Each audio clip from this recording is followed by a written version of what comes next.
Evolutionary.org presents Evolutionary Hardcore Podcast with your co-hosts, Steve from the American Underground and Mobster from the UK Iron Den. Get ready for the most hardcore and underground info in the industry. And here we go. 10, 9, 8, 7, 6. What's going on, everybody? This is Evolutionary Hardcore number 105. Stevesmi here, and the Mobster is back in the house. What's up, man? We're ready to rock and roll, cowboy. So, guys, our series continues. These are really good. We're doing these because these are the guys that have shaped bodybuilding and have shaped the marketing behind bodybuilding over the years. So this one we're going to do Lou Ferrigno. Is that the correct the correct pronunciation, Mobster? I think it is. Pretty Yeah. sure that's pretty pronounced. Maybe not his mum and his dad, but everybody else does, yeah. So listen, guys, Lou was a big guy back in the day. And Lou, it's a shame if it wasn't for Arnold, Lou would have won back in the 1970s. He actually finished second to Arnold back in 1974, and he finished third in 1975. So he came really close to winning, but he was still able to parlay that into a TV career. And the number one show that he did, Mobster, this was back in your day, that was The Hulk. It was a show that lasted, 3-4 years, called The Incredible Hulk, and he was the Hulk. And that was a successful show. Any show that lasts longer than a year or two is considered a successful show. And he did very well on that. He also did some movies. The first movie he was in, which was the year before he got the Incredible Hulk gig, was a movie called Pumping Iron, which was a docudrama featuring him and Arnold. And if you guys have ever seen that movie, that came out in the late 70s, but I'm not a big fan of these docudramas, but that one was a really good one. If you like bodybuilding, if you like weight training, that was a really good one. And that featured how Arnold basically, his training, the supplementation, all the work he put in. And it was a kind of a cool behind the scenes look of what it's like to become a professional bodybuilder at the highest level. So I highly recommend you guys check that one called Pumping Iron. You can probably go on YouTube and watch it for free, right, Mobster? I don't think they have to pay to watch it. It's all over. Yeah, you can watch it on YouTube. I've just watched, as research for this episode, a documentary called Stand Tall, which was for the Masters Mr. Olympia. And I'm not sure if it's on YouTube, but it might be worth a watch, if only for Lou Ferrigno's physique, was when he starred in a film called Hercules, following on from Reg Park and Steve Reeves.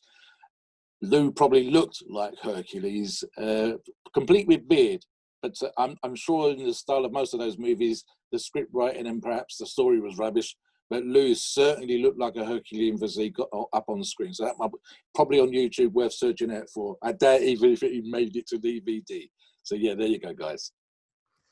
So Lou Ferrigno, just like the name, obviously he's Italian. If it ends with a vowel, it's usually Italian, right? An O or an I. He's from Brooklyn, New York. Big Italian community. His father was a lieutenant. He basically had some ear infections when he was really, really young. And he says that he lost up to 80% of his hearing. So technically, he was deaf. His condition was not diagnosed till he was 3 years old. He had a lot of bullying during his childhood. They used to tease him. They used to call him Deaf Louie, Deaf Mute. And that obviously is hard when you have a hard time hearing. It's hard for you to socialize. So you can kind of tell, even when you watch the movie Pumping Iron, he has a little social awkwardness to him. But he was able, instead of using that as a negative, he was able to use that as a positive. And he turned that into a positive, started weight training at the age of 13. He had a gift. He credits Steve Reeves for helping him get into bodybuilding. He couldn't afford to buy weights, so he would start lifting weights with broomsticks, pails, cement, stuff like that. And he always dreamed of being in Hercules himself because he was a big fan of Steve Reeves, and he would go on to do that. So if you set your mind to something, you dream about something, it's amazing how you can kind of get that happen. I'd also suggest, and what you just said is 100% true, and he says as much as himself, but there's a huge part, and perhaps a driving force for a great many of our listeners and viewers, with the back and forth between him and his father, because there's stuff in Pumping Iron, which we know, as you say, was a docudrama, so some of what we saw on screen was for dramatic effect. There's stuff that's came many years later in the documentaries, in stories and so on, that a lot of the driving force alongside the bullying at school and as a response to his deafness was his relationship with his father. So I think there's one story where his dad talking about taking his weights away if he didn't do this, or he did better at school because he was going to be held back a year. So he did everything he possibly could. And you can argue that becomes a driving force later on. In fact, even in the documentary, Stantle, there's a whole thing with his second wife when she says about Louis constantly wanting to be fulfilled for winning certain titles. And she said he doesn't realize that he's already fulfilled. So yeah, there's a lot of motivation and drive that's come from those formative years, and the relationship with his father was part of that time as well. Yeah, back to you, Steve. What I think is interesting about Lou was that his size. There's some, I don't know, because you met him in person, right, Mobster? Yeah, I was going to tell this story now. Yeah. So how tall is he, first of all? Because how tall are you compared to him? Because some people think he's like 6'2", some people think he's 6'5". You met him in person. Yeah. Definitely 6'5", definitely taller. I'm 6'3", 1.9 meters in metric. And I'm trying to think, I was probably around 230, 240 pounds.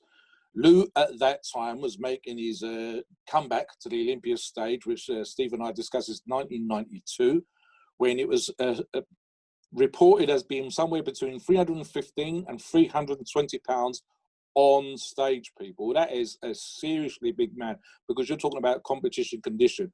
The seminar, I believe we were told he was 320 pounds, and he was very close to what we saw on stage. So yeah, a seriously big man. And my particular, there's a couple of memories that come out of that, but just to give you an idea of his size, because of the grip stuff that I do and I train for and so on, one of the things that fascinates the grip guys is your hand size. I believe mine's from the first crease of the wrist to the tip of my middle finger, about 8 1/4 inches.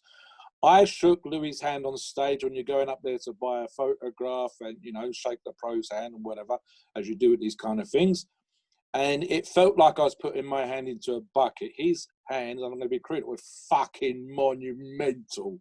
Now, that's genetic. That's a lot of growth hormone, naturally or otherwise, when he was younger.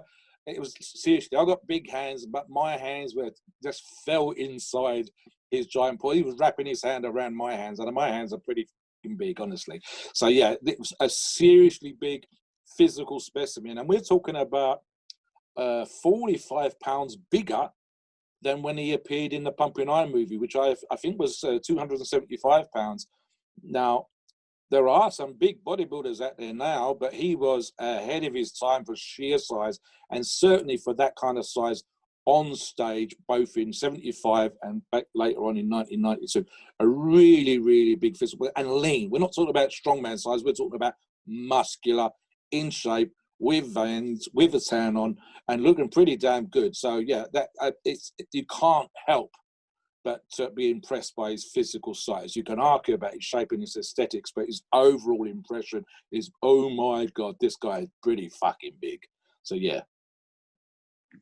Well, that's why he was able to parlay his size into doing these roles, and he did several roles. Mobster. He was in all kinds of shows and movies. He was in from basically the 80s, throughout the 80s. He did a bunch of movies, small roles, nothing too crazy. And even all the way up until 2017, he played a voice in the movie Thor.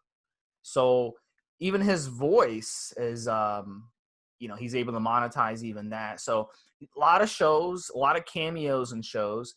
He was in even like stuff like Reno 911. He was in stuff like Star Trek Continues. He was in, all kinds of stuff, even Night Court back in the mid 80s. I remember that show when I was a kid.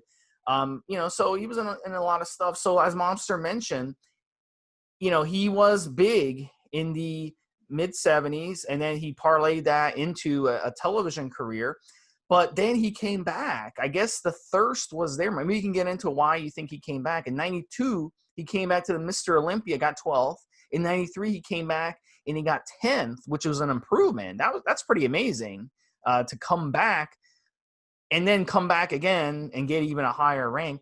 And then in 94, he got second in the Olympic Masters division. And then he called it quits. So I don't know if you want to touch on that, Mobster. Do you have any idea why he had that thirst to come back after basically 20 years away from high levels of competition? Oh yeah, I mean, I'm thinking of two things. I can actually think that the second part, which you just touched upon, is when he finally decides to retire. One could argue that he's finally matured mentally to the point where he doesn't have anything to prove. And as we said, he must have made some millions of dollars. He's appeared on multiple TV programs, multiple movies. He's on stage, and he's pretty much a legend. The second or third best known bodybuilder of all time. Finally, maybe when you get to 45, 50 years of age, you go, do you know what? I have nothing to prove.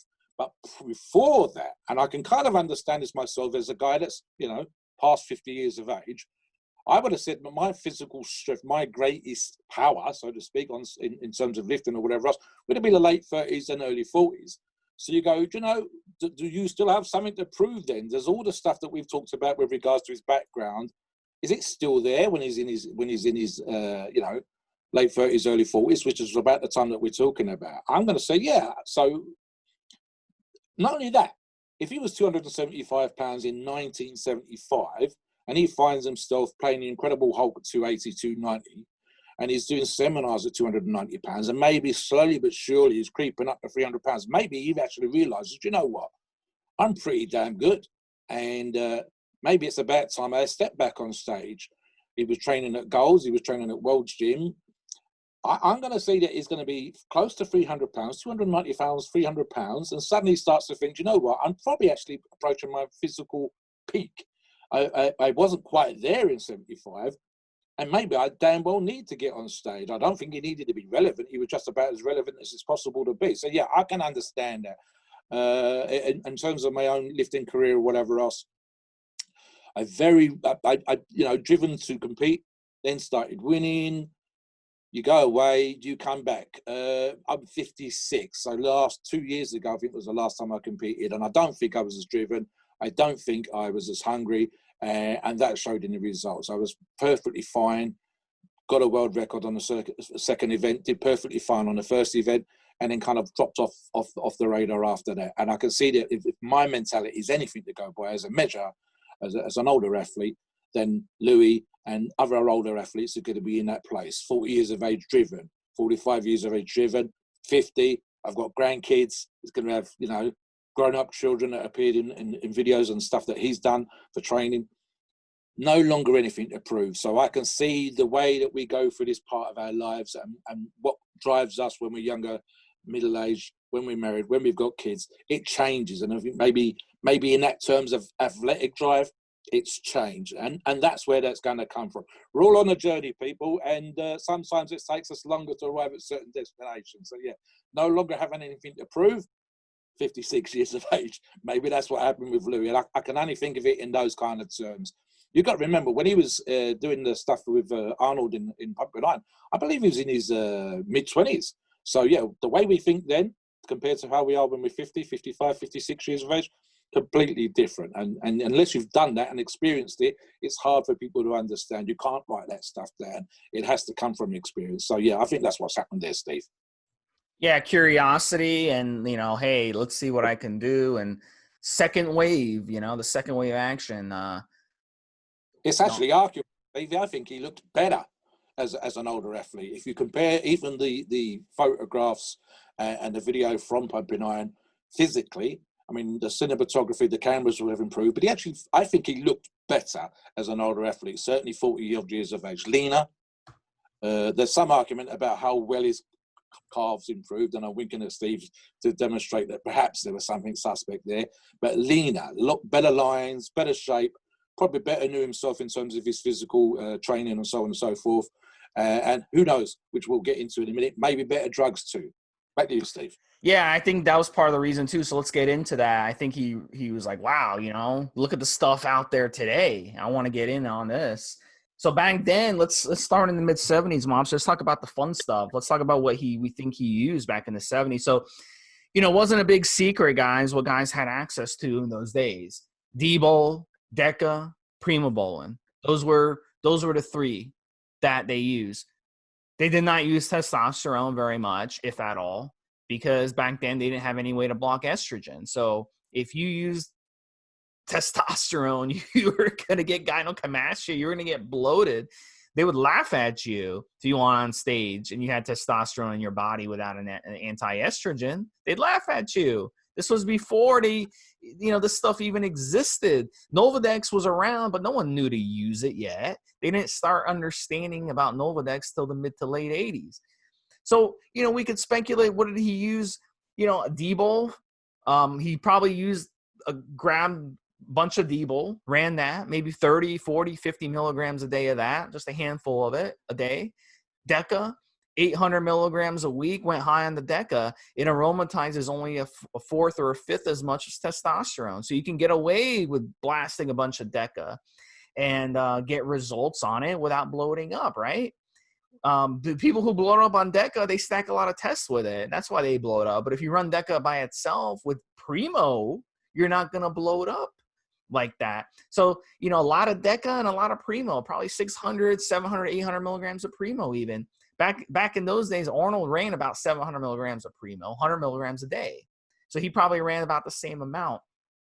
So he didn't have as good as genetics as Arnold, but he had pretty damn good genetics. I mean, the guy, if he was around in the 90s and he was that young as he was, and in the 2000s, he would have been, something to mess with. So that's what we think he used back in the 70s. Mobster, you have anything to add to that before we talk about? I'm going to in terms of the actual steroid use here, 100%. I think one of the arguments, I think Arnold actually touches upon this when he's commenting on Louis, is I think that Louis didn't quite understand what he had.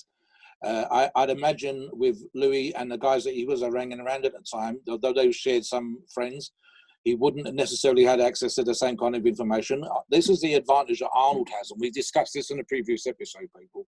Arnold was savvy, and I think he actually says something to the effect of Louis wasn't as savvy as what I was. Certainly not back in those days. So you can imagine, this guy's a physical specimen, and Arnold was driven to win, probably more than Louis was. So he would have done everything, and we touched on this before, everything to win. That means knowledge, that means access to steroids, that means the best doctors.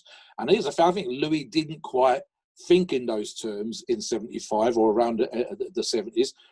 Later on in the 80s, he probably, just with the TV and the beginning of the internet, you're going to get people getting in touch with you. You're going to get people contacting you. And here's the truth, people. Sometimes when you're a top professional bodybuilder, people will offer you steroids. So Arnold, we know, went and saw a doctor, had a prescription quite legally. He would have had access into the invasion. The guys he was hanging around with that was sharing information. You got to remember, he wasn't hanging around with Louis. He knew who Louis was. Arnold was the kind of guy that knew all about Louis and got into the mindset. So when he says savvy, I think that's correct. I don't think that Louis made himself as well informed. He wouldn't have had the same kind of access to information and steroids. He would have had the East Coast, West Coast business with the rumors and some information back and forth. But I think Arnold made a point of being better informed, better access to steroids. And so, those kind of nuances, that's what you're looking for. You want to be the pro. You want to beat everybody else. You want to be better informed, better access, better looked after by doctors. That's just the best equipment, the best training facilities. Again, slightly played out in a Pumping Iron movie that Louis was on, one side of America and Arnold was on the other side. That wasn't completely true.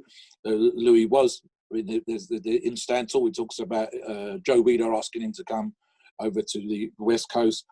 sleeping on the beach, having to sort money out, Joe getting him into the seminars, posing exhibitions to get the cash to do things, to pay for, he says literally just to pay for food. So again, you know, Arnold come over, Arnold was on a kind of contract, had a place to live, Louis on the beach. You know, this is the kind of difference. He's always 2-3 steps behind with all these kind of aspects that you need to be tip top. Yet physically, probably genetically, and I believe Arnold says something to the effect of, I had Louis' physical attributes, his genetics. Oh my God, what kind of bodybuilder could I be? So yeah, there you go, Steve. So I want to get definitely into training, Mobster. I want you to definitely talk about the training in a minute, but let's talk about what guys today would use versus what he used. So, you know, we could make the educated guess. D-ball, Deca, Primo in those days was the big thing. Nowadays, what are guys using? They're not using, instead of the D-ball, they might use something like Anadrol if they wanted something similar to D-ball, because the Anadrol is actually a DHT derivative. So it gives you more hardening. It doesn't aromatize into estrogen, although it will attach to estrogen receptors, but you can basically offset that. So that would be maybe instead of D-ball, Anadrol, but more likely they would go with Winstrol. Winstrol is a dryer. It will dry you out. Instead of the Deca, they're going to run some tests, and then they're going to cut the test off closer to competition. They don't want any of that in their system. And instead of something like a long ester, like Deca was back in those days, where, you know, you had to stop using it, and it would take 6-7 weeks to be out of your system. You know, even 3-4 weeks after you stop taking it, it's in your system at high levels. So nowadays, what they're doing, Mobster, short esters, a lot of short esters, because they want the flexibility. So they use testosterone propionate, which is a shorter ester, and that gives them the flexibility to stop using it 3-4 weeks out from competition. And then this way they're nice and dry when they actually go on stage. Instead of Primo, okay, very expensive, and they have to run a lot of it. Instead of the Primo, they use a lot of Tren. Today's it's Trenbolone. Trenbolone is the beast. It's the king of all steroids. It's the nectar of the gods. So nowadays, lot of Tren, a lot of tests, a lot of androgens, Anadrol, Winstrol to dry them out, and then the Masteron. You can throw in the Masteron, which is a cosmetic hardener, and that's something that they also use a lot of today, definitely. One of the things I was going to say, I had the photograph that I brought at that seminar, and I hinted at the suspicious calves. Is it escaline, the one that they used to inject into the muscles to get the mild inflammatory response, so that the muscles would swell up just before they went on stage? And the photograph I had, unfortunately no longer have, is a photograph of him tanned in some sort of garden, some kind of rocky backdrop or whatever else, and he's flexing, he's in a kind of sort of relaxed pose, and his calves look especially improved in a way that perhaps they don't look quite now, and they certainly didn't look before. So one suspects there was that. And also, and I think we've touched on it already, the aromatase inhibitors, the lowering of the estrogen levels to remove that slight bloat that certain drugs will give you. And so he was leaner, as I said earlier on, and that suggests to me AI is coming into use. Growth hormone, I think, not just naturally, because he was 6'5" and he had that huge frame. So certainly he was taller than his father, taller than his mother. I don't think there was anybody else in his family that tall. So there's certainly some sort of growth hormone natural release. He was bordering on a little bit too much early years. But possibly putting growth hormone back into the mix to lean him out in combination with the steroids on the diet, of course, and to give him, I mean, like I said again, from 275 pounds on stage to 1992, 320 pounds on stage, there's a lot more going on there than changing up steroids or whatever else. One could also argue possibly that the amounts increased, because that would have been encouraged between the 3-4 decades that we're talking about here. So perhaps it was lower dosages in 75 and higher dosages with certainly Tren. I was going to say 100% Tren. Winstrol for the drying out, which has already been mentioned. Growth hormone, if he wasn't taking it before, he was certainly taking it, in my opinion, in 1992. And definitely the use of aromatase inhibitors at that time to lower estrogen and to lean out. so that he's not carrying that film of water. If you look at some of the bodybuilders, then they would have muscle separation, but they have just the sheen of water, especially in the on-stage photographs versus the studio shots. And studio shots are shot under hot lights, so again, they will dry you out. So there's lots of, and maybe just the tricks. Again, if he wasn't as savvy, the tricks, as Steve said, the shorter esters, not the long ones, not running the stuff the whole time, taking stuff out at the right time to get dry on stage. In Stand Tall, he's working with Aru, who works with Lee Priest. So you're going to have guys behind him that want to see him, that were fans for 20 years, that are going to want to see him on stage, or they're going to be, to use Arnold's turn of phrase, giving him the advices and say, come on, Louis, this is what you need to be doing to get into shape. So, yeah, definitely those things there, Steve. Back to you. Yeah, definitely. And with a lot of HGH also comes a lot of insulin. Insulin is something that's used today in the pro level bodybuilding. And then DMP in the 90s, a lot of guys started using DMP that came around. And I would say that they're still using it today for their bodybuilding. So besides the steroids that we mentioned, the HGH, along with the insulin, manipulation, where you're nutrition partitioning, he's a big guy. He's got a lot of big frame. So there's a lot of muscle there that can be fueled. And that's what they use. A lot of HGH. We're talking 10, 15 IUs on some days. And then along with a lot of insulin, you use all that HGH, you need that insulin as well to help drop down your blood sugar and help you partition all that food that you're eating. So let's get into the training, Mobster. Back then, what do you think Lou did back in the 70s?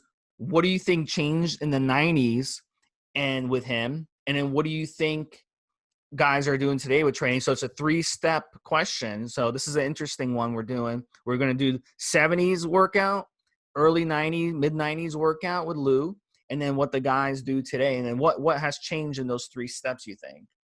Right, in terms of access to equipment, and again, I'll use 1975 as a reference point.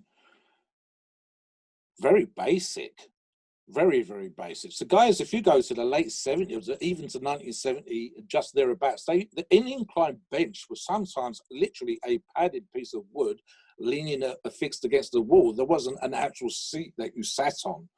So we're not talking about, I mean, the Nautilus machines were around there, but not many gyms had them. So very, very basic. He was described, I actually think it was an exaggeration, as at one posing exhibition as the strongest bodybuilder in the world.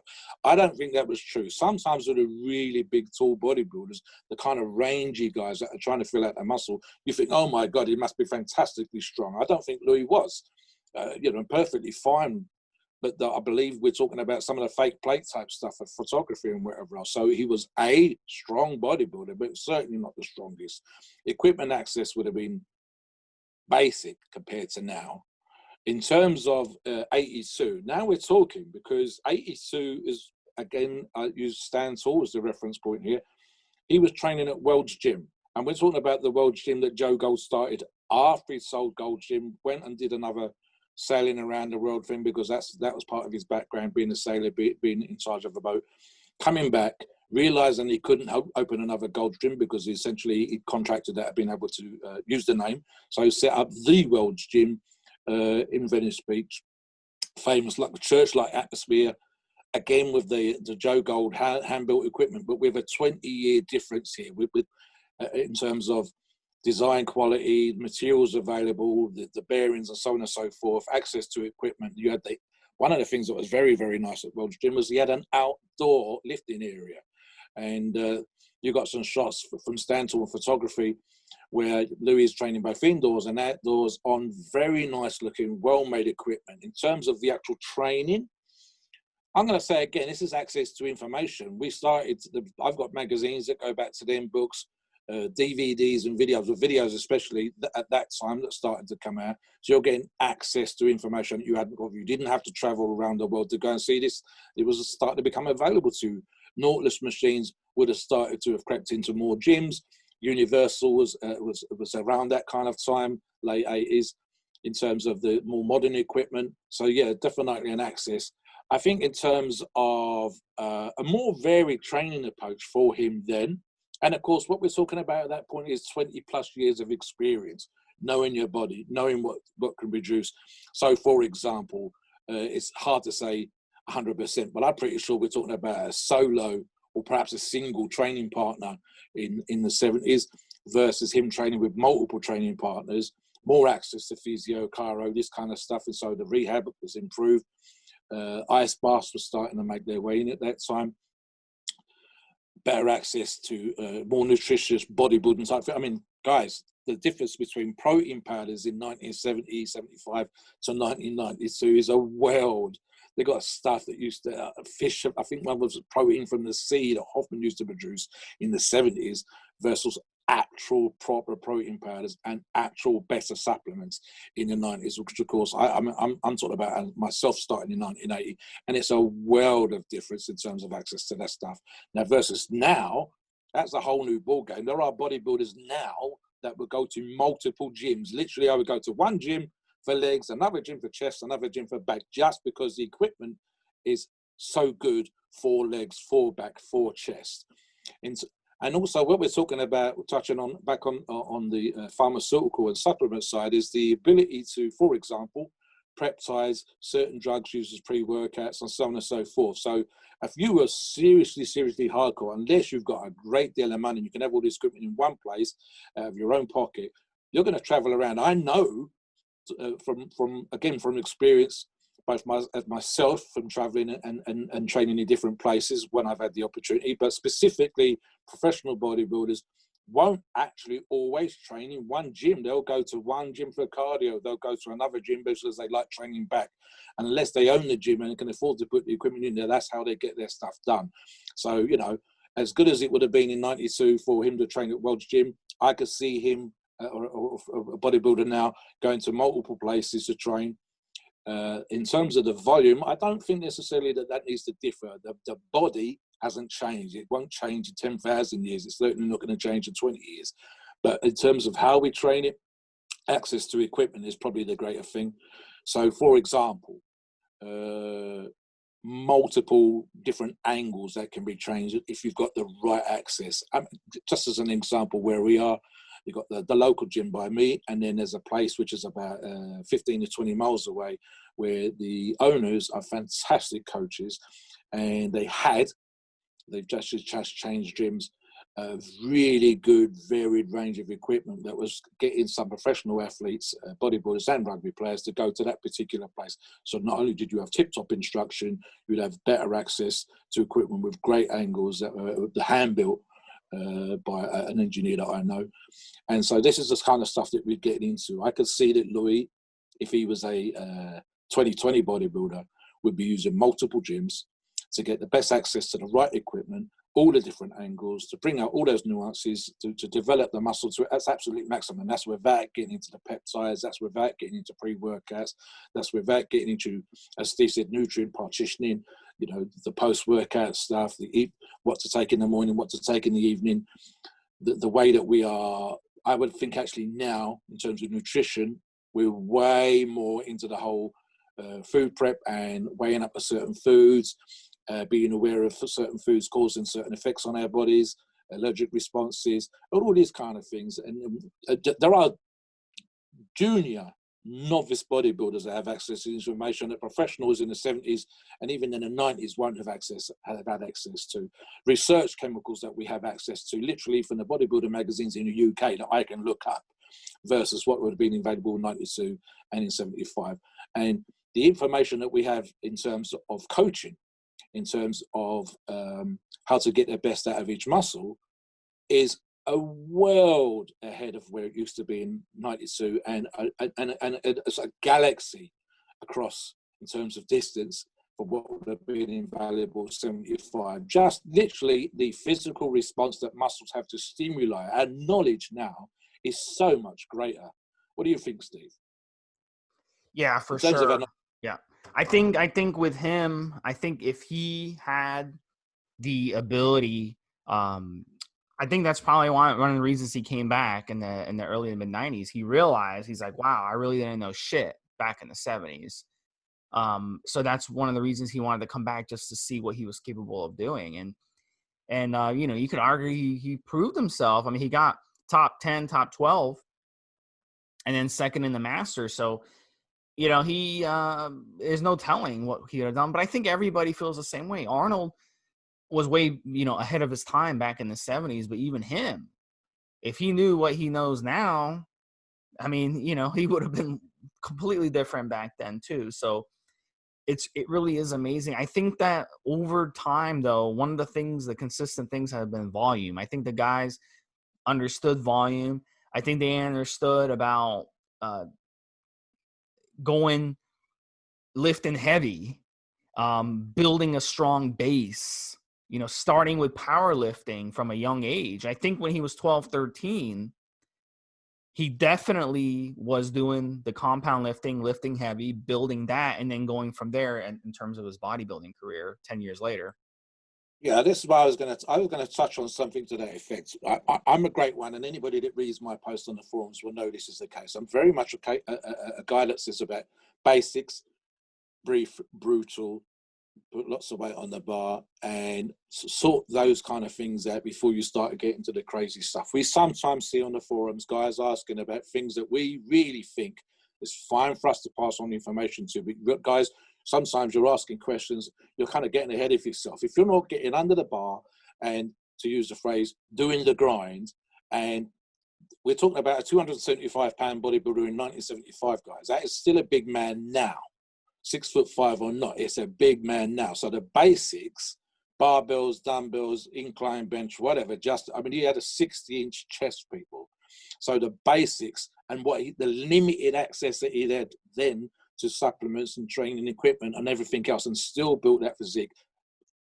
There's a great many forum members and listeners to this podcast that would be perfectly happy. And then you add in the advances of information, then you add the access, ability, the knowledge. Literally, we can talk about mitochondria and how muscle function and all this kind of stuff that we didn't have access to then. And then you throw in the peptides and research chemicals, and you get a more and more and more advanced. I mean, it's almost like we want to get into a time machine and take the 1975 Louis and bring him up into 2020 and say, listen, Lou, this is what's available to you now. You're 25 years of age. I think we're going to create a 350-pound monster on stage. If nothing else, I don't know what would happen to his aesthetics at 350. But my God, the information that's available now versus then, I think that this is the thing. Don't take away too much from this. Get those basics, get the volume, pump that muscle, feed it, rest. And they had that then. And look at the physiques that they were turning out. And then you add the stuff that was available in 92, supplemental nutrition going up and up and up. And then you get to 2020. As I said just now, the access that we have, the information that we have, the ability to get hold of. I mean, Christ almighty, we can get some of these things in 5 days that would have taken months. In those days, they were literally being, in 92, we're talking about stuff that was literally just being researched. We call them research chemicals now, but they were actually researching in those days. Some of the stuff that we use now hadn't been developed until the year 2000 or thereabouts. I think 2001, 2002, some of these chemicals were still in the lab being tested. And so the what's happened in the last 20 years is just crazy. And to get those basics spot on and then add in the stuff that we have access to, information that we can provide for you guys through the forums, through our articles. It's mind-blowing, really, the physiques. And I think Steve and I have talked about this before. What's going to happen in the next 5 or 10 years? This kind of stuff seems to be speeding up, and our ability to get hold of this information and pass it on to you people is getting quicker and quicker and quicker. I mean, literally, if a chemical or product comes out tomorrow, we'll have information on that by the end of the week, and we'll start to get into how it can be used probably within a fortnight. And then we'll have someone out there that's turned himself into a guinea pig and already using it. And that's how speeded up this kind of stuff is. If a new training aspect comes online, we can have access to it. We can Google, YouTube motivational videos every single day of the week to fire us up. So it's just mind-blowing how things are that much more developed, that much more accessible, and so quick at getting that information out.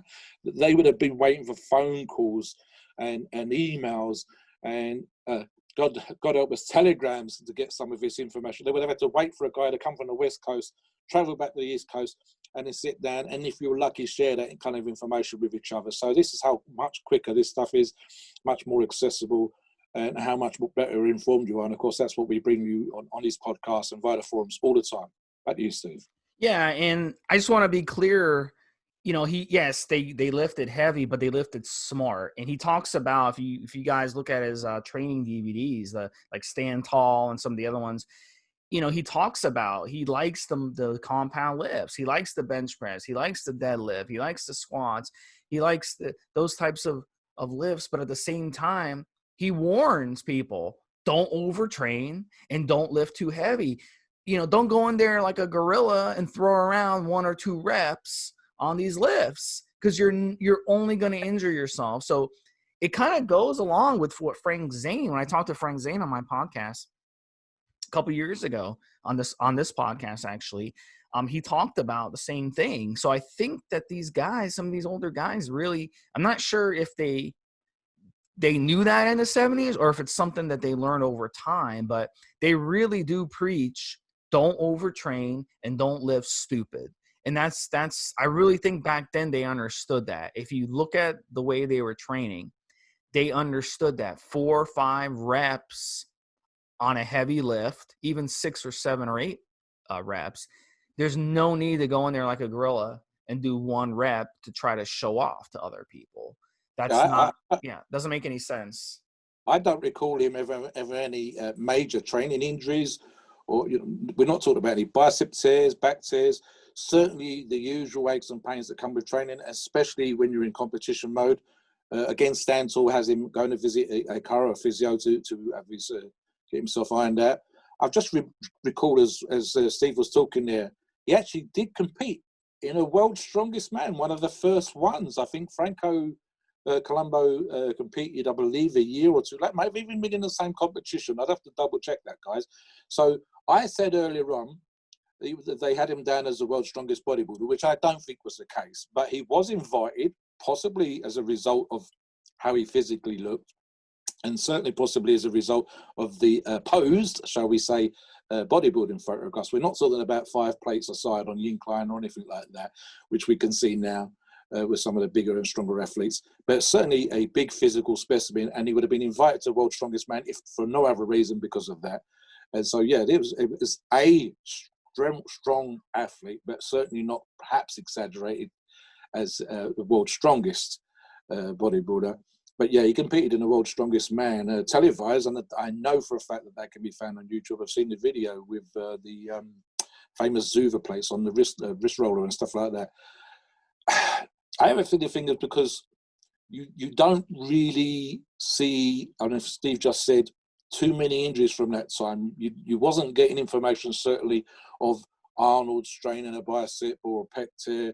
This stuff seemed to come later on, and I can only imagine that came with the higher dosages that they started to employ later on, and certainly with getting real strong, real quick, as opposed to allowing the muscles to adapt over time. So perhaps the higher dosages allowed that more to happen. So you don't see any stories of great injuries, back problems, muscle tears, muscle strains that we see now, especially when the guys are dieted down and are still trying to do the crazy weights and whatever else. So yeah, perhaps a more common sense approach with the basics and less injury prone because you're using the volume rather than trying to use amazing weights which make for great photographs. And I believe it was around that time that you would have seen the more posed photographs with the bigger barbells and the dumbbells and stuff. This is pre-Chris Lund, who actually had you using 200-pound dumbbells. I think there were famous wooden weights and lighter than they actually appeared weights that were used in some of the Joe Weider magazine articles around that time as well. So yeah, they had a bit more, shall we say, slightly less bravado to putting on weights in the gym and causing some of the injuries that we see now. And certainly saw, I think, late 80s when a few bicep tears and pec tears seem to have appeared on the scene in terms of the bodybuilders and the stuff that started to come down to us in terms of access to information when we could hear these things happening because the guys got real big, real quick, and the tendons hadn't quite caught up. And I don't recall Louis having any of those kind of issues. Volume, 100%. The very much a volume bodybuilding thing for those guys in terms of, I think, we touched on this before, 30 to 40 sets of muscle. And looking at Louis' training and looking at the videos and DVDs that we could find access to, yeah, I think that's very much the case. I would like to think that perhaps we would change that with Louis. We could maybe bring the volume down. We could certainly get him lean. I think for sure, as I said earlier on, we could get him up to 330, 340 pounds if he was training now as an athlete. And they touched on this, the idea that this guy is 6'5" is going to draw the eye, that he's 300 plus pounds, and he comes out on stage with that 60-inch chest. Let me tell you something slightly off topic. One of the newspapers, just how physically big these guys are, and Louis specifically, the Sun newspaper here in the UK printed in a centre page spread, quite unusual. I don't think you'd ever see it now for a bodybuilder. When he came over for the seminar tours, they'd managed to get someone to promote the fact that he was coming, and the newspapers, specifically the Sun, picked up on the idea that Lou Ferrigno, the Incredible Hulk, was coming to the UK. So whether he'd done interviews or not with the media, I don't know. But what they did do is a life-size reproduction of his flexed bicep, the famous 23.5-inch arms, that was from the bottom of the newspaper-sized centre page spread to the top. So I think I actually had that cutting in a scrapbook where, God help me, 15, 16 years of age, whatever I was, that would be later in 92, trying to flex my muscle up against Louis to see quite how big it was. You don't realise how big a 23.5 inches arm is until you've seen it in the flesh. And here there was the biggest selling circulation newspaper in the UK with a life-size photograph of Louis' muscles, his bicep flex, in the centre pages of the newspaper, almost a pull out and keep type poster type thing, which for circulation, I believe in those days would be about 3.5, 4 million. Was something else. You wouldn't get that now for any Roddy Coleman, Jay Cutler, forget it. So that's how popular Louis Ferrigno was at those times. I think the other thing, and we'll go way, way, way back to what we said at the beginning of this episode, the Incredible Hulk was something else. It's like certain movies that we watch now, certain lines. We all waited for the episode where he would go crazy, when he would Hulk out and the eyes would turn green and the shirt would rip and whatever else. The famous, I think, first episode when it was pouring with the rain, you can just find that clip right there on YouTube. And it's kind of motivational in itself. And this was required Saturday night viewing when there was only, 4 channels, 5 channels here in the UK. And there's Lou Ferrigno, probably, a month or two behind in terms of the American schedule, Saturday night viewing. So we're probably talking about 11 or 12 million people in the UK, which I think that the population at that time was around 55 million. So about a fifth of our population watching Louis having a Hulk out on a Saturday night. And that's just to give you an idea of how popular Lou Ferrigno was as a bodybuilder. Something I don't think he always actually got himself. Where the 7:30 on a Saturday night, I think we had Doctor Who on BBC, and you had Lou Ferrigno hulking out on ITV. So yeah, it was a huge impact. The amount of guys that would have gone with Arnold and Sylvester Stallone doing his Rambo stuff, or Sylvester Stallone doing his Rocky stuff, and Louis being inspired by Louis hulking out and seeing that fantastic physique on a Saturday night in the family, the whole family watching, and the whole family enjoying this giant bodybuilder. Can you imagine it? I don't think we have the popularity and the in your home kind of access that Louis, probably even better than Arnold. Arnold was in the movies, but Louis was on a Saturday night TV. He was on, as Steve said earlier on, I think 4 years. So that's probably 40 or 50 episodes. That's more access to your home and to your viewing pleasure than Arnold got with the movies, because you had to go to the cinema then. You weren't downloading this stuff. You wasn't watching it on Netflix. You got Louis on your TV every Saturday night. 11 million people. You don't get 11 million people going to watch Arnold in the cinema. So his impression, his indelible impression on the young bodybuilder psyche is without comparison in that particular way. I don't think there's a bodybuilder since that could argue that they have that much access. There's literally your Saturday night TV viewing, you've just had something to eat, you're starting to relax for the evening, and there's the Incredible Hulk, Lou Ferrigno flexing his muscles. So yeah, an impression that very, very difficult to lose all these years later on. Yeah, back to you, Steve. Yeah, it's a really good story. Mobster, it's one of the reasons we have Mobster on this podcast, guys. He's a wealth of knowledge and stories on this stuff. He's met these people in person, which is quite amazing. Because you wouldn't think they would be in London, but I guess London's a big hub. You know, it's one of the hubs of the world. So let's get it. We don't have much time though, Mobster. Let's talk about diet. And Lou's been very open about his diet, and there's no reason why he would, mislead people. Very, very open on what kind of diet he used back in the 70s, which is kind of fascinating. He went with his diet back then, low calorie and high carb. And there's been some, depending on what you read and hear, I've heard that his meals, he only would have 2 or 3 meals a day at the most. 2 or 3 solid meals. A typical meal for him, very, very simple: chicken, rice, vegetables. I mean, it wasn't anything magical, it's a typical cookie cutter diet.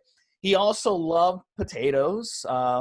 Again, not a big secret. Steak and potatoes and vegetables. That'd be another meal. It's just amazing. And also fruit. There's been a lot of talk of fruit, eggs, fish. Those are other options as well. So his diet was very, very simple. And then oats as well. More action on the carbs. And he's talked about his diet was never heavy on calories. They stuck to low calories back then. Even at his size, he talked about he never exceeded 3,500 calories a day. So that's a big difference compared to what you would think a guy of that size would be consuming. But I mean, he's been very open about this. And Mobster, tell us your thoughts on that, and tell us what you think he used in the 90s and today, what guys are doing. I'll touch on today first. I'd like to see, they did not have what we call diet gurus in the 90s. If they did, it was more of a training thing than a dietary thing. So I can see him working with someone like Chris Aceto now. The manipulation with diuretics and certain supplements, the manipulation of his diet now, the moving around of things, the experimenting to get it all tied in. It's just, again, mind-blowing as to where he could have been was he competing now. You touched on something else, which is the 3,500 calories a day. I recall hearing something to that effect as well. And I'm actually thinking of something that I only read about a couple of days ago. And it was, we talk about sometimes the physical response that genetically advantaged bodybuilders or athletes have to training in terms of the ability to recover quicker and so on and so forth. And then we talk about steroid receptors and how, you could use this amount and you look like this already and all this kind of stuff. That the thing I read about recently was, I think it was something to do with food adaptability. Now, he was keeping to what we would consider to be a fairly basic, if healthy diet. 3,500 calories, which when you think about how big he is and his physical activity in the gym, seems kind of low. It's about what a hard-working average guy, a Joe, would work if he was working in a mine or a physical job. But we're talking about a 275 to 320-pound bodybuilder. It doesn't seem that much. So the food adaptability thing, which I literally only read about 2 days ago, is this idea that we can switch up carbs and fat and protein, play around with different foods. His ability to get nutrients, to absorb them and to utilize them, the food adaptability part, it's got to be off the scale, because 3,500 calories doesn't seem much. The diet doesn't really sound anything that special at all, and yet it produced a physical specimen that we're all well aware of. So yeah, I mean, there's that stuff. In terms of access back in the day, it's going to be similar to what we spoke about in the Arnold episode, because you're going to be going out, you're going to be, when he was in New York, hitting the delis, not talking about, you don't really see stuff in the 70s, or for that matter, even 92, I think we're just starting to talk about chicken breast as a staple. Tuna, for sure, was something that they spoke about. Steak and eggs was something that they spoke about, very much a 1970s thing. The chicken breast become more of a 90s thing. And the way that we manipulate our food now in the 2020s, we're far more aware. In the 90s, we would have been weighing our food. I don't think they would have been weighing their food quite as much in the 70s and so on. So we're more aware of calorific manipulation. Steve mentioned earlier on food partitioning. the actual food themselves, we're, more likely to take the skin off. They would have left the skin on the chicken breast and all that kind of stuff. So what we do now, more fastidious, arguably more, to use that term, more anal in terms of food prep and what we would do. The ability, for example, they didn't have food prep in the 90s. That became more of a 2000s again, where meals would be sent to you and designed specifically for you to use. If I was Louis now, I'd work with a nutritionist. I'd have someone who's literally just food prepping my food. I'd have Chris Aceto for the supplemental and nutritional manipulation to get me into contest shape. The things that they did, and they did do certain manipulation in the last couple of days, but the things that they do now with diuretics, taking certain chemicals in and out in the days running up to a competition, I think it's far more detailed now than ever it was then. Honestly, I think to use an analogy, if the 70s was a kind of junior type of school and the 90s was a secondary or comprehensive or high school type level, then we're now up at the university in college access in terms of information, what we do and how we manipulate things. And that's kind of what you're looking at. It just makes you, and this is something that's been done before, it makes you want to take bodybuilders from those times and give them access to the information now. Once they take the supplements that they had then versus now, the training, the equipment that we have now versus then, and it makes you kind of wonder at how these guys would have looked. As I said earlier, I think I can see a ripped to the bone, vascular, with that famous crab over, most muscular, 350 pounds, Louis Ferrigno coming on stage and absolutely blowing our minds. And in terms of just literally, as I did at the seminar, being able to stand in front of him or stand next to him, whatever size I am, and I'm a lot bigger now than I was then. I think the mind-blowing. Something else I just touched on from that seminar, I took a buddy with me, and Dave Prowse, a.k.a. Darth Vader, and a few other characters, I think he was in the Clockwork Orange, was one of the people attending the Lou Ferrigno seminar. And the other person attending the Lou Ferrigno seminar at the time was Gary Taylor, who latterly became World's Strongest Man.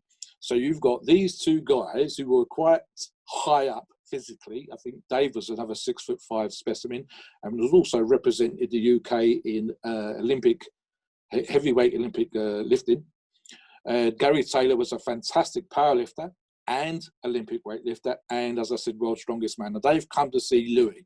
That gives you an indication of how they perceived him and the impression that he created for them. It was a kind of heroic figure for them. So yeah, I just wish, and I'm repeating myself, I wish he had access to the information that we have now. As a guy that's training from 1980, in the 90s, in the 2000s, into 2020, I've got an access to supplements I can get from all over the world, food that can be prepared for me. I can pay, if I have the wherewithal, guys like Chris Aceto to coach me, to manipulate my diet, manipulate my stomachs, create the cycles. I can get to work with guys like Dave Palumbo and have these guys.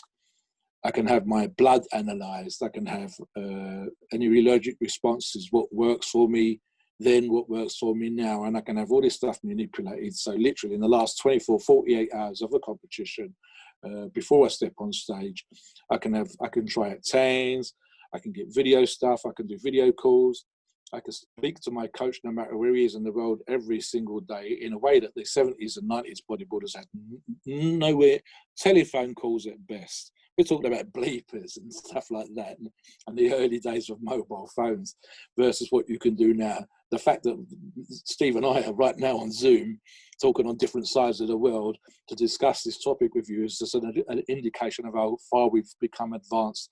And that applies to our access to information for training and everything else. Yeah, back to you, Steve. One of the things, Mobster, I kind of disagree with is that, where would he be today? I don't think he would be successful at the Mr. Olympia. And I'll tell you why. He's just too damn tall. Look at the guys who are winning Mr. Olympia now. Brandon Curry is only 5'7" on a good day. Dexter Jackson's 5'6"? Winkler is 5'6". So do you think he would be successful? He'd be on stage. I tell you how it works. There's a psychological aspect and then there's a physical. Now, I think he would be an improved bodybuilder. Now, whether he'd win, because his shape, you can't change the hip structure, you can't change the shoulder structure. Not really. You'd have to do that as a kid. But in terms of, here's how it works. And I'll use this analogy for you, Steve. If you've got a Phil Heath walking down a dark alleyway towards you, you're going to see the muscular shape. You might be a little bit scared. But if you've got Lou Ferrigno walking down a dark alleyway towards you and he's 350 pounds, you're probably going to shit your pants.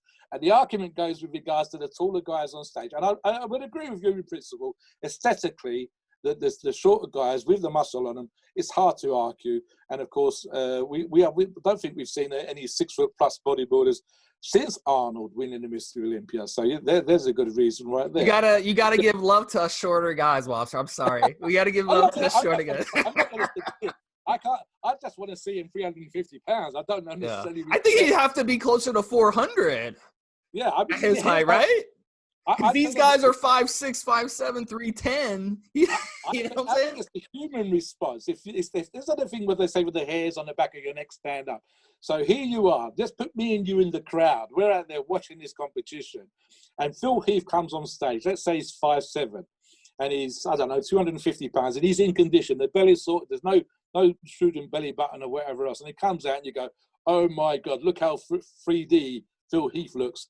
And then Louis comes out, and Louis is 350 pounds and ripped, and he's 6'5". He might not win, but he's going to make the fucking hairs on the back of your neck stand up. And you go, Jesus fucking Christ, look at him. Now, you might not say he's a better bodybuilder, but he's going to get the adrenaline going. He's going to go, gee, he's probably going to be the guy that makes you want to go down to the gym and go, I better start working my fucking chest. Yeah, that's why that's why they made him into the Hulk, man. That's why they made him into the Hulk. He's maybe not a Mr. Olympia winning physique, but a visceral response.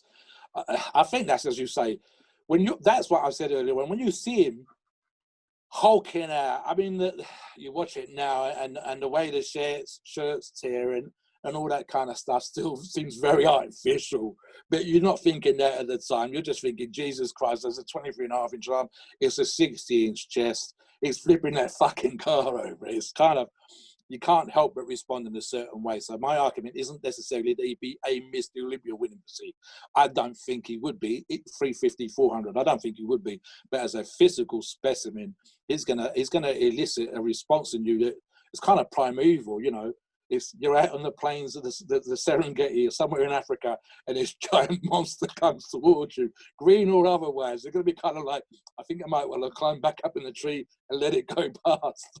And I think that's the kind of response that you get with a 350 or 400 pound Louis. I don't think Louis ever see himself actually in that particular way, probably kind of like timid or whatever, or you know, hi guys, how's it going? But the rest of us are standing like monkeys. We were running away because he's so damn big, he's so damn muscular. So yeah, Phil Heath, the other guys, all of the winners in Mr. Olympia arguably have to have something extra. And there's the thing. I think Louis kind of lacked, if this was going to be a criticism, it kind of lacked that something extra. Now, whether it's the savviness that Arnold talks about, whether it's a certain aestheticness, whether it was, you know, maybe he could have learned the pose better. Watching the Stand Tall documentary, I'm thinking, you know, should have worked with a posing coach that we would have access to now, and stuff like that. So would he be able to fill in those little gaps that would have been in his physique? Whereas I said, you know, Phil Heath, 3D, Arnold with that tiny, tiny waist, although Louis did have a pretty good waist. Did he have, he would have maybe, you know, that 1% difference between the second place guy and the first place guy. As we say, we know where he placed in competition, but the first place guy, maybe it literally comes down to something as silly as the stage confidence. And maybe Louis lacked that. So even if he's 350, 400 pounds, is he confident? Is he coming on stage like he owns the place? And Arnold talks about that. That's how, to differentiate yourself between the guy that's really, really close to you physically, sometimes you just got to act like you've already won. And I think Louis, kind of again, there's that kind of thing again. So I want him to come on the stage as a monster who's going to tear the building down and kind of frighten you a little bit and scare the judges into giving him first place, versus perhaps the way that Louis actually did come on stage and was perceived a really popular guy. But being popular, I think Arnold touches on this in Stand Tall. He says Louis was comfortable. He's already done he's done the Hulk.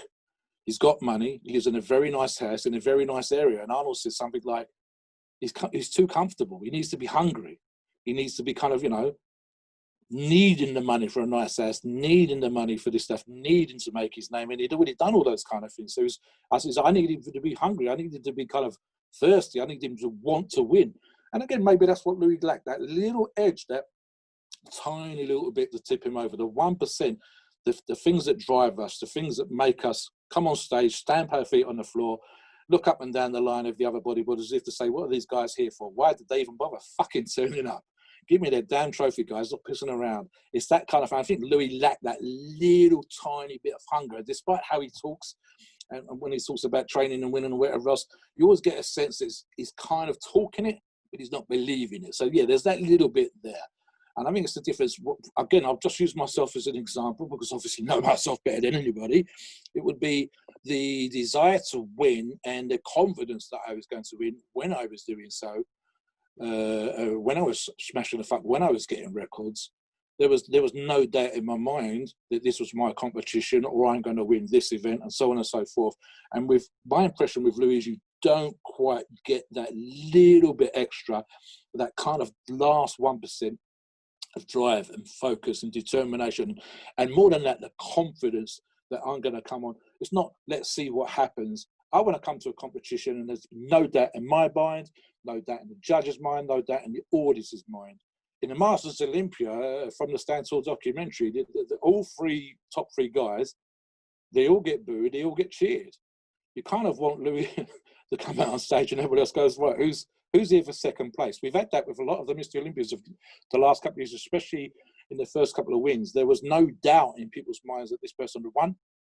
And then it was everybody else was fighting for second, third, and fourth. Louis never quite had that little tiny bit that made you think, here's first place, who's in second? Never quite had that. As visceral, as a physical specimen of that size and that shape is, never quite made you think winner. And there's the thing between him and Arnold, between the first and second place. That's kind of how it works. There you go. Lesson for the day. All right, guys. So listen, we're out of time, guys, but we appreciate you guys sending in your questions. If you'd like us to do someone else who's been a pioneer in bodybuilding, feel free to, get in touch and we will do them on the next show. But we have a really, really cool lineup ahead. So keep in touch and keep listening to our podcast. For Stevesmi and Mobster. Ooh. This has been another episode of Evolutionary Hardcore. We will talk to you guys next week. Keep in touch, guys. Take care, man. All right.